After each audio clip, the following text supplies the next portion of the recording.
Making a critical difference, a rinse in the high seas, a technique to challenge and transform defensiveness.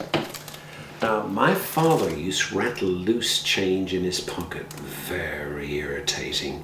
But similarly with change generally, where something needs to be done differently, noisy change can end up just drawing attention to itself, whereas effective change needs a different sound, those hard to hear value sounds like a credit card rattling around.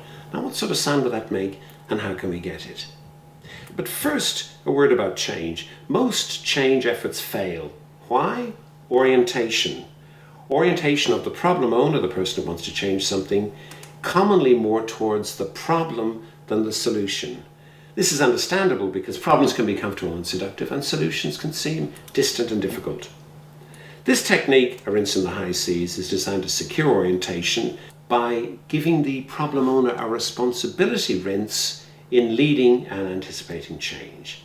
It works by facilitating a conversation using questions under 4 headings, and they are 1. Cost, 2. Comfort, 3. Conflict, and 4. Choice. Here's how they work. 1. Cost. These are questions which tackle the cost of the problem expressed as pain. What's the cost of the pain now? If not tackled now, what will it cost 6 months on? How exactly has the pain spread? Alternately, what are the benefits of being pain-free? What does pain-free feel like? 2. Comfort. These are questions which tackle how people draw comfort from their discomfort. And the questions? If this isn't tackled, what exact words will you say 6 months on to yourself and to your manager? What response will you get? Are you still comfortable? Are you disturbed? How much?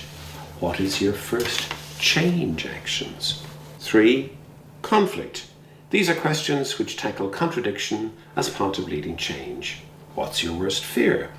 How will conflict appear? What is its highest point? Are you contributing to this in any way? How can you minimize conflict? What do you want from this? Control? Consensus? Closure? As the change gets going, how will you handle ambiguity or incompleteness? 4. Choice. These are questions which tackle habits, how we normally do things around here, in order to generate greater choice. Questions? How will you generate new ideas? How will you stay open to them?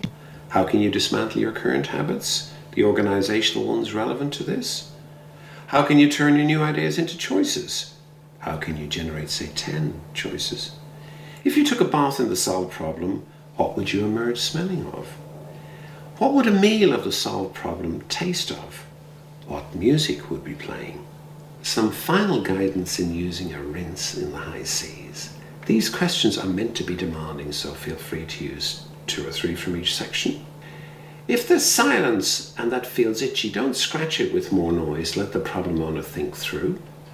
And the more they face up to the demand of the questions, the more they should feel in control, and this should accelerate greater choice. Good luck with the technique.